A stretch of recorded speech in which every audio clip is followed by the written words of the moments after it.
Bismillahirrahmanirrahim. Kita lanjutkan di pertemuan yang kemarin. Kita bahas mengenai Bishr bin Haris Al-Hafi. Sekarang kita lanjut di nazamnya Al-Habib Abdullah bin Al-Haddad sampai kepada wa tusturi Abi Muhammad Sahlahum al-alimul mutahaqqiq al-mutadalli'in. Yang dimaksud oleh Habib Abdullah Haddad adalah Sahil bin Abdullah bin Yunus bin Isa bin Abdullah bin Rafi' At-Tusturi.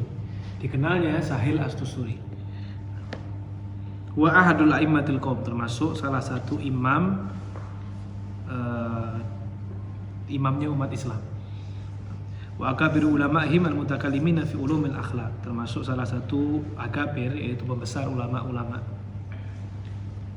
Islam yang berbicara mengenai ilmu-ilmu akhlak, adab, riyadhat itu mujahadah, kemudian wa uyubil af'al, dan aib-aib daripada amal-amal yang kita kerjakan, cacat-cacat amal-amal yang kita kerjakan. Itu fan ilmu yang dibahas oleh yang didalami oleh Sahil bin Abdullah At-Tusturi. Sahaba khaluhu Muhammad ibn Siwal wa laqiya Dhannun al-Misri inda khurujihi ila Makkah fi sanah 73 wa 200. Beliau ini belajar kepada Khal itu saudara ibunya beliau, Muhammad bin Siwar namanya. Kemudian juga bertemu dengan ulama namanya Dhannun al-Misri, juga ma'ruf ini, ketika beliau berada di Mekah pada tahun 273 Hijriah. Sahal bin Abdullah At-Tusturi meninggal pada tahun sanah 83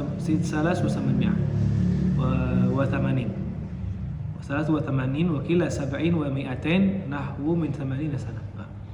Ada yang bilang meninggal tahun 283 Hijriah, ada yang bilang meninggal 270 Hijriah.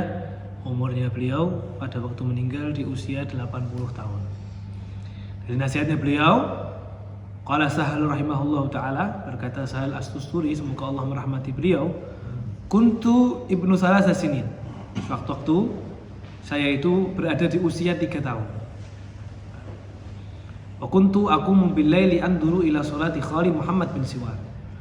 Umur 3 tahun, saya bangun malam, saya lihat khal saya, yaitu paman saya Muhammad bin Siwar, dalam keadaan sholat. Wa kana yaqumu laili farubbama kanat yaqul. Beliau ini ketika bangun malam, sewaktu-waktu pernah bilang sama saya, ya Sahal, idhab fanim, qad syaghalat ka qalbi. Sahal, balik tidur lagi, karena engkau bangun ini membuat saya tidak fokus ibadah. Tapi maknanya dua. Ada yang bilang tidak fokus ibadah karena ya ini anak kecil, akhirnya ngeruti namanya ibadah. Tapi Muhammad bin Siwar juga mengungkapkan bahwa tidak lazim anak umur 3 tahun bisa bangun malam. Nah, ini hal yang menakjubkan buat Imam Muhammad bin Siwar. Wah, ini ada sesuatu ini anak. Hasan wis ente tidur. Jangan buat anak bingung malahan jadi. Kemudian waqala li yawman ala tadhkurullah alladhi khalaqak. Aqultu kaifa adhkuruh? Qala qul bi qalbika inda taqallubika fi thiyabik 3 marrat min ghairi an taharrak lisanik. Kemudian dinasihati sama Muhammad bin Siwar ini, pamannya beliau. Ente ini tidak mau ingat Allah Subhanahu wa taala dalam kehidupan ente, katanya Muhammad bin Siwar. Dijawab sama Sahal At-Tusturi, bagaimana saya mengingat Allah dalam kehidupan saya setiap hari? Qul bi qalbika inda taqallubika fi thiyabik 3 marrat. Katakan ketika kau mau tidur, setiap mau tidur katakan ini 3 kali. Dengan kau ketika mengucapkan ini, jangan sampai lisanmu ini gerak. Jadi dari hati, diresapi. Apa yang harus diucapkan 3 kali ini ketika mau tidur? Allahu ma'i, Allahu nadiri, Allahu syahidi. Allah bersamaku, Allahu nadiri, Allah melihat saya, Allahu syahidi, Allah sebagai saksinya saya. Pas mau tidur, setiap mau tidur terus bawa kalimat itu. Aku tuh dalika salah layali tsumma alamtu. Saya 3 hari berhasil, bisa istilahnya biasakan diri saya untuk kalimat Allahu ma'i, Allahu nadiri, Allahu syahidi. Faqala qul kulla layli 7 marrat. Saya bilang sama paman saya sudah berhasil 3 kali. Dinasihati lagi. Sekarang 7 kali setiap malam. Ya akhir. Setiap malam 7 kali berhasil. Dinasihati lagi. Tambahi 11 kali setiap malam. Siap mau tidur. Berhasil. Tambahi lagi 20 kali setiap malam. Sampai itu terus takarrat, ya ini setiap malam dia ucapkan itu sampai akhirnya merasakan dalam hatinya Sahil Al-Tusturi ini rasa lezat, halawah, nikmat ketika mengucapkan Allahumma ai, Allahu nadiri, Allahu syahidi, itu tenang hatinya karena sudah kebiasaan.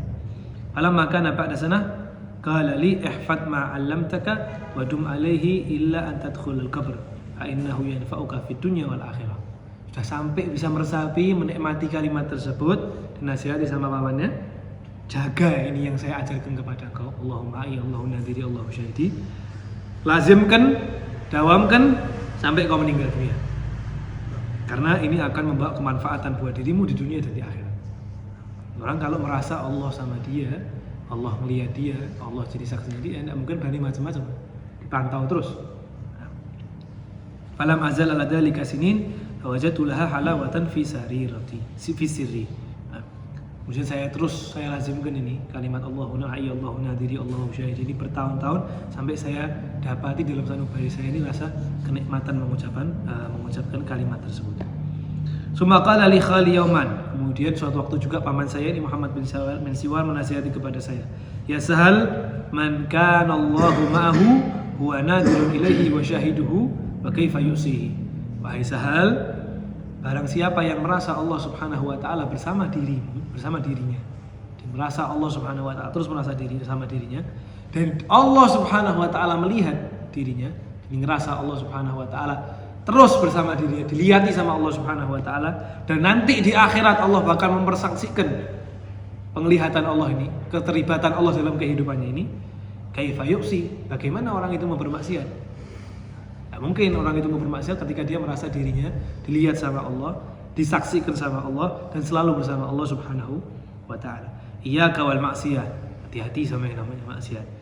Fahfadil Quran wa ana ibnu sittah. Saya hafiftul Quran wa ana ibnu sittah. Saya pamannya Sahal Al-Tusturi, Muhammad bin Siwar bilang, saya ini sudah hafal Al-Quran dari umur saya 6 tahun. Atau 7 tahun. Wa kuntu asumud dahr. Di usia itu saya puasa dahar, sehari puasa sehari enggak, sehari puasa sehari enggak. Di usia 6 sampai 7 tahun. Wa quti hubsun syair 12 sana. Makanan pokok saya itu cuman roti gandum selama 12 tahun, enggak ada lainnya. Fa waqa'tu li mas'alatun wa ana ibnu 13 sana. Sampai saya menemukan satu permasalahan dalam problem kehidupan saya di usia saya yang ke-13 tahun. Fasa'altu ulama Basrah falam yusuf ahadan anni syai'an. Permasalahan itu saya tanyakan kepada ulama Basrah, tidak ada jawaban yang memuaskan. Fa kharajtu ila Abdan. Kemudian saya keluar ke daerah Abdan. Illa rajulun ya'rifu bi Abi Habib. Saya ketika di daerah Abdan, saya ketemu sama satu orang yang biasa dipanggil dengan Abi Habib. Fa ajabani anha. Soal saya itu, pertanyaan saya di usia saya ke-13 tahun itu dijawab sama beliau dengan jawaban yang memuaskan. Fa aqumtu indahu muddata antafa bi kalami. Ketika saya tahu jawaban itu memuaskan saya duduk sama dia, belajar sama dia. Pada Abi Habib tadi. Wa ta'addab bi adabi. Kemudian saya beradab, nyontoh sebagaimana adabnya beliau. Summa raja'tu ila Tustur. Kemudian selesai saya belajar sama Abi Habib ini, saya balik ke daerah Tustur. Fa yastarili bi dirhamin farqum min asy-syair fayanhatu wa yakhbas. Fa'aftara inda Sahal kulla lailatin ala aqwiyatin bikhtab bi ghairi milh wala idam. Saya pulang, kehidupan saya jalani sebagaimana normalnya saya. Setiap hari saya makan dengan roti, dan saya makan itu setiap buat sahur buat makan malam dan saya tidak pernah makan roti itu sama lauk pauk sama sekali, wala sama meleh, sama garam. Saya adonan Maka yakfini dzalika dirhamun sana. Uang dirham itu yang saya belikan adonan roti bisa mencukupi kehidupan saya 1 tahun. Jadi tidak tahu rotinya dibuat berapa kecil. Summa azamtu ala an atwiya 3 layal. Kemudian saya azam Ketika sudah setahun, saya punya niatan saya tidak mau makan 3 hari, makannya 3 hari sekali. Jalan. Normal hidupnya. 3 hari sekali tidak makan bisa. Summa khamsa ayyam. Kemudian saya coba. Saya tidak makan 7 hari sekali. Jalan. 5 hari sekali, jalan. Dicoba 5 hari sekali baru makan. Bisa. Summa sab'an. Kemudian 7 hari sekali baru makan. Ya jalan. Summa ashron. Kemudian 10 hari sekali baru makan. Summa khamsa ashar. Kemudian 15 hari sekali baru makan. Summa isrin. Kemudian 20 hari sekali saya baru makan. Summa khamsa wa isrin. Kemudian 25 hari sekali saya baru makan. Wa kuntu alaihi isrin sana. Kemudian setiap 25 hari sekali saya baru makan.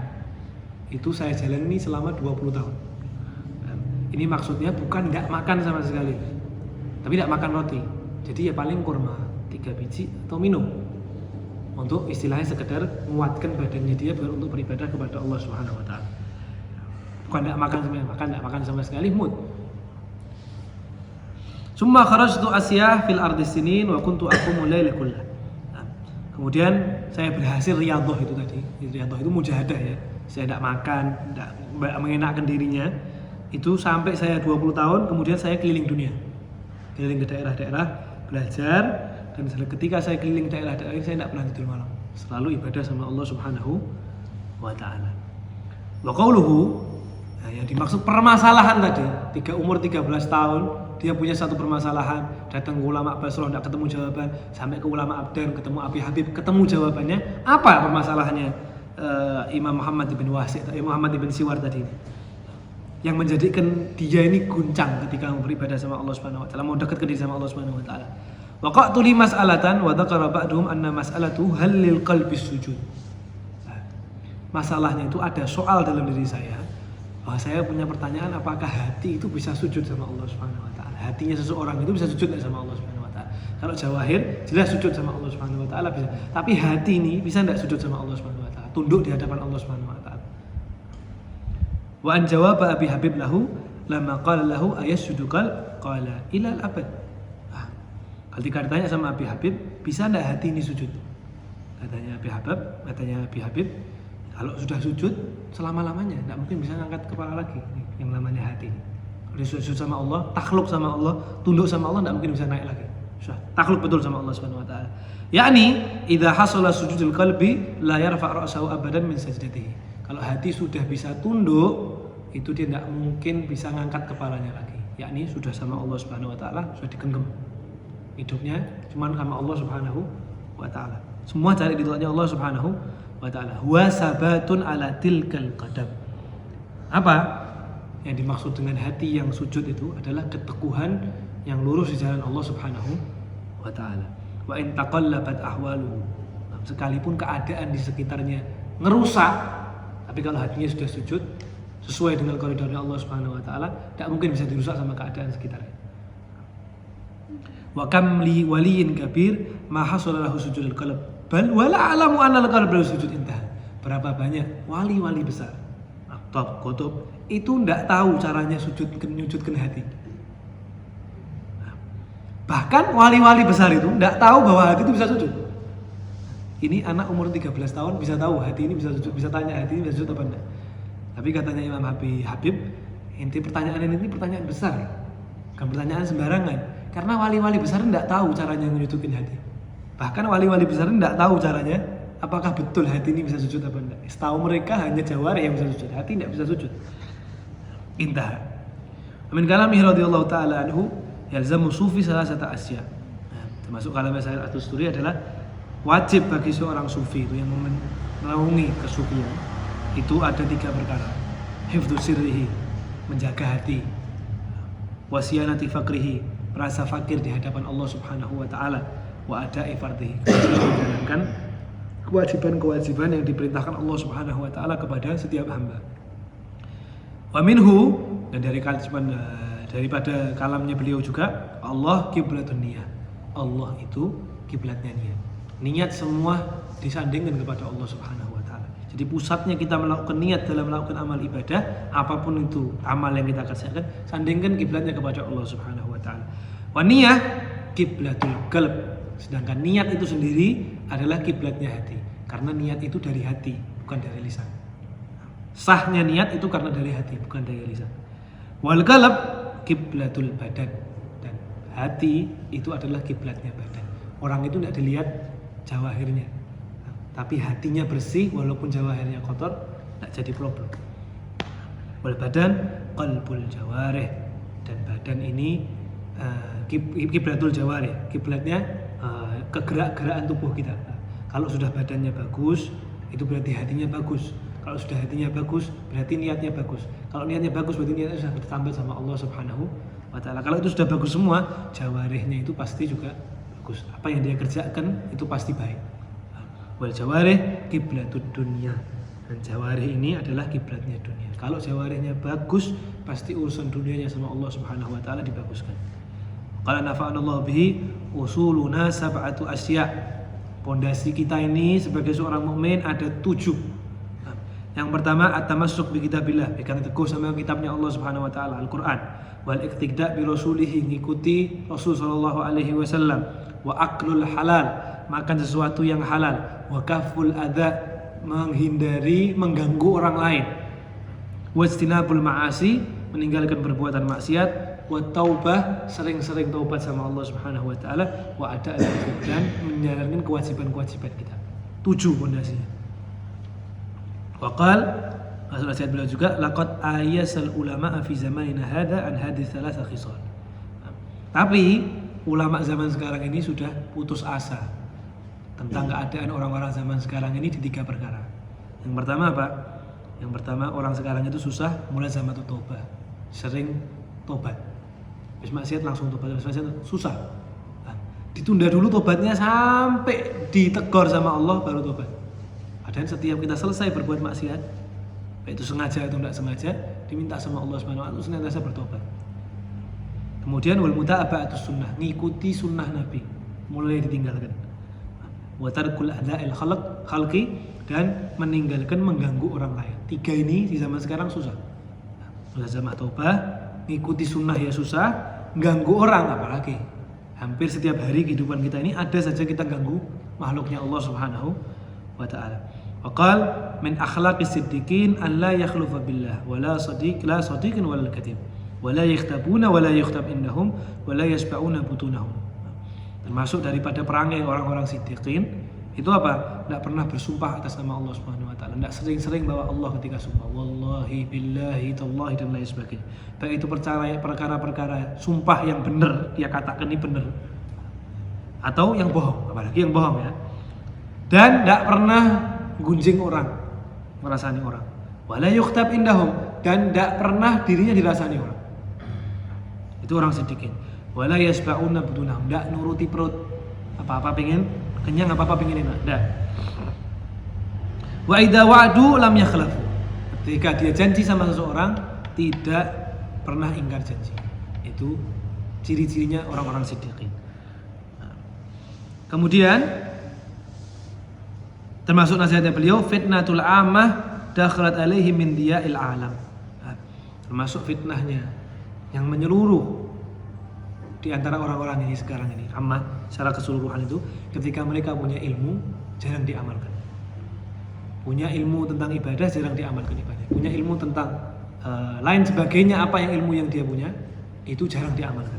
Itu fitnatul ammah. Kemudian wal fitnatul khas, fitnahnya orang-orang khusus itu apa? Ulama-ulama ya, orang-orang khusus ini, rukhsah wa ta'wilat. Sering ngasih rukhsah, nyari pendapat yang mudah-mudah, nyari pendapat yang enteng-enteng, diterapkan buat dirinya sendiri, tapi buat orang lain dicari yang taat. Dan rukhsah itu untuk orang, waalaikumsalam, untuk orang yang istilahnya orang-orang awam sebetulnya rukhsah. Untuk kita yang tahu agama harusnya cari yang paling berat. Buat takwilat, dan sering mentakwilkan makna-makna hadis, makna-makna Al-Quran dengan sesuai sakar PDW, sak maunya nafsunya. Wa fitnatul arifin, nah fitnahnya orang-orang arif, min ta'khiri haqqil wajib, suka mengakhirkan perkara-perkara yang wajib. Akhirkan sholat, akhirkan apa kewajiban-kewajibannya dia itu suka diakhir-akhirkan, itu fitnahnya orang-orang arifin. Wa ayyuma qalbin fihi si wallahi ta'ala fasyaitanu muslatun alaihi. Dan kalau ada hati di dalam hati seseorang itu selain Allah Subhanahu wa taala yang ditaruh, pasti selain itu, jadi kalau di dalam hatinya orang itu ditaruh selain Allah Subhanahu wa taala, pasti yang mengendalikan hati itu adalah setan. Wa kullu man la yu'tharallahu ala nafsahu wa dunyahu fahuwa jahil. Dan barang siapa yang mementingkan selain Allah Subhanahu wa taala, yakni mementingkan dirinya, mementingkan dunia selain daripada Allah Subhanahu wa taala, fahuwa jahil, termasuk orang-orang bodoh. Wa adnal adab an taqifa indal jahl. Paling rendahnya seorang itu beradab apa? Berhenti pada perkara-perkara yang tidak diketahui. Tidak paham, tidak tahu, jangan ngomong. Tidak tahu, jangan ngasih tahu, jangan kepinter. Itu adab yang paling rendah. Wa akhiruhu an taqifa inda syubhat. Paling tingginya adab, puncaknya adab apa? Tidak mau deketi sesuatu yang syubhat. Ini belum jelas, halal apa haram. Wala yastahiqqur ri'asata illa man sarafa jahlahu 'anin nas. Dan tidak bisa orang itu jadi seorang pemimpin, jadi seorang pimpinan, kecuali kalau dia tidak bisa menyelesaikan kepermasalahan kebodohan dalam dirinya. Si bodoh jangan dihanu mimpin. Wa hamala jahluhum, tidak bisa memperbaiki kebodohan orang-orang di sekitarnya. Wa tarku ma fi aidihim wa badlu ma fi yadihi. Suka mendolimi orang dan tidak mau berjuang, tidak mau berkorban, itu tidak mungkin jadi pemimpin. Wa man ahabba an yatalli'a an-nasa ala ma bainahu wa bainallah fa huwa ghafil. Dan orang yang suka menampakkan amal ibadahnya dia sama Allah Subhanahu wa taala, amal-amalnya dia yang dia sembunyikan itu ditampakkan di orang-orang. Saya ini tahajud, saya ini. Ini termasuk orang-orang yang ghafil, yang lalai. Wa aisyul malaikah fit ta'ah. Fase kehidupannya malaikat itu, yang dijalani malaikat itu adalah setiap apa yang dilakukan malaikat adalah perbuatan taat. Wa aisyul anbiya fil ilmi wal intidhar al wahyi. Kehidupan nabi itu belajar, ngasih tahu orang, wal intidhar al wahyi, sama nunggu wahyu. Wa aisyus siddiqin fil iqtida. Hidupnya orang-orang siddiqin itu tidak niru, nyuntuh orang-orang terdahulu, nyuntuh nabi, nyuntuh tabi'in dan lain sebagainya. Wa aisu sa'irin nas fil aql wa syarab. Tapi kehidupannya orang-orang biasa nih, orang-orang ini al aql wa syarab, cuman makan minum tok. Wa daruratil anbiya wal qaumil shadiq wal qawam lis shadiqin wal qudil mu'minin wal ma'lum lil bahain. Sedangkan makan minum ini untuk para nabi itu untuk keadaan darurat saja. Kalau darurat ini harus makan, kalau tidak makan saya tidak bisa ibadah. Mood harus makan nabi-nabi ini, baru makan baru minum. Wal quwam lis-shadiqin. Sedangkan makan minum ini untuk orang-orang shadiqin adalah untuk penguat dalam dia beribadah kepada Allah Subhanahu wa taala. Wal qut lil mu'minin. Sedangkan makan minum ini untuk orang-orang mukmin biasa seperti kita ini, ya kebutuhan pokok sehari-hari kita butuh. Wal ma'lum lil bahaim. Dan lebih dari itu, rakusnya kita itu kita kayak hewan bahaim. Kalau makan sudah lebih dari kadarnya, berarti kita sudah digolongkan sebagai seorang bahaim. Kemudian wasu'ila anil wali. Dia ditanya, Imam Sahil atau Suri ditanya tentang wali. Siapa itu wali? Apa yang disebut wali? Faqal alladzi tawallat af'aluhu fil muwafaqah. Yang mana semua perangainya, perkaranya, kehidupannya dia itu sesuai dengan syariatnya Allah Subhanahu wa taala. Nyeleneh dari syariat, mau terbang, mau bisa baca orang, mau bisa ini itu kan wali. Karena tidak sesuai dengan syariat. Waqal muhalatatu bil wali linnas dhullun wa tafarruduhu anhum izzun. Wali itu kalau sering kumpul banyak orang itu menghinakan dirinya. Tapi kalau dia sendiri tidak suka kumpul sama orang, itu menunjukkan kemuliaan dirinya. Wa kullama ra'aitu waliyan illa munfaridan. Saya itu kalau lihat seorang wali, yang disebut wali itu pasti dia keadaannya sendiri, tidak punya sahib. Jarang sahib. Wa iyyakum mu'adatin minasyuhra syahrahullahu bil wilayah. Hati-hati sama orang yang sering disebut wali tapi banyak temennya. Banyak sahibnya, banyak dirombongi orang, datang, kabeh gluduk. Datang kabeh bukan wali. Iyyakum kata saya, hindari. Hindari. Nah, karena wali itu pasti sendiri, nggak punya sohib. Nah, karena beliau bilang apa? Saya itu kalau lihat wali pasti dia dalam keadaan sendiri, tidak punya sohib, tidak digagas, tidak dianggap sama orang. Jadi kalau sudah terlalu dielulukan orang, harus ada orang yang datang, itu bukan wali. Kemudian tuba liman ta'arrafa bil auliya. Nasihat juga. Beruntung orang-orang yang mengenalkan diri kepada wali-wali Allah. Wali yang betul ya, dengan ciri-ciri yang tadi. Nah, kenalkan kalau kita ketemu wali itu kenalkan diri kita. Fa inna ma'rifatahum yustadraku biha ma fatahu min at-ta'at. Karena kalau kita sudah dikenal sama wali itu bisa nutupi kekurangan-kekurangan kita dalam beribadah sama Allah Subhanahu wa taala. Au yasfa'u lahu indallah, dan wali itu bisa nyafaati kita nanti di akhirat di sisi Allah Subhanahu wa taala. Li'annahum ahlul fatwa. Karena wali-wali ini orang-orang mulia. Wa man lam yakun mat'amuhu minal halal lam yaksif min qalbihi hijab. Nah, kalau orang itu makannya tidak ada sesuatu yang halal, ya tidak mungkin dia dibuka hijabnya sama Allah Subhanahu wa taala. Nah, tadi ya, wali tadi ini dia dihitung sebagai ahlul fatwa, orang-orang yang mulia, yang suci di sisi Allah Subhanahu wa taala. Makanya dia tidak mau kumpul sama banyak orang. Karena takut kemuliaannya ini diganggu sama orang-orang di sekitarnya. Nah, tidak mungkin wali ini kumpul sama istilahnya ada orang diagel, minum, orang kelainan.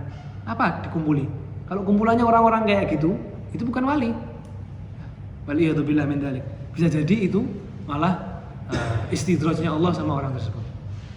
Bukan wali, bukan karomah, tapi istidraj. Istidraj itu kebalikannya karomah.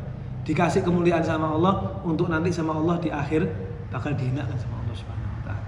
Waliyadzubillah min dzalik. Wa tarasa'at ila al-uqubat. Bisa mencepatkan azabnya Allah Subhanahu wa taala. La tanfa'u salatuhu wa la siyamuhu wa la sadaqatuhu. Tidak manfaat salatnya, tidak manfaat puasanya, tidak manfaat sedekahnya. Wa innamal hijabul khalqi an malakut bisu'i mat'amihim. Semua itu dihijab sama Allah Subhanahu wa taala, dilihat dari cara makannya kita. Kalau makannya tidak ada yang halal, makannya kita yang kita makan, yang kita masukkan ke dalam hati kita ini, yang dalam tubuh kita ini tidak baik, tidak mungkin sama Allah Subhanahu wa taala dibuka hijab kita. Tidak manfaat salat kita, wala siyam kita, wala sedekah kita. Mat'am itu bukan makanan ini tok ya. Makanan dohir kita tampak mat kami tidak. Tapi ilmu yang kita terima. Makanan batin yang kita terima juga juga tidak baik. Tidak mungkin sama Allah Subhanahu wa taala hijab kita dibuka. Wal hayatul qulub alladzi tamutu bi dzikri hayyil ladzi la yamut. Cara menghidupkan hati yang mati itu dengan mengingat Tuhan yang maha hidup yang tidak akan pernah mati. Itu zikir kepada Allah Subhanahu wa taala. Wa min kumali imanihi lam yakhif min syai'in siwallah. Termasuk kesempurnaan iman adalah tidak takut kepada sesuatu kecuali hanya kepada Allah Subhanahu wa taala. Wa khiyarun nas al-ulama'ul khaifun. Termasuk sebaik-baik manusia itu adalah ulama yang takut sama Allah Subhanahu wa taala. Wa khiyarul khaifin al-mukhlasun alladzi ittasala islahum bil maut. Dan sebaik-baik orang yang takut sama Allah Subhanahu wa taala adalah orang-orang yang ikhlas, dan ikhlasnya itu dia bawa sampai mati. Dia bawa sampai mati. Insyaallah.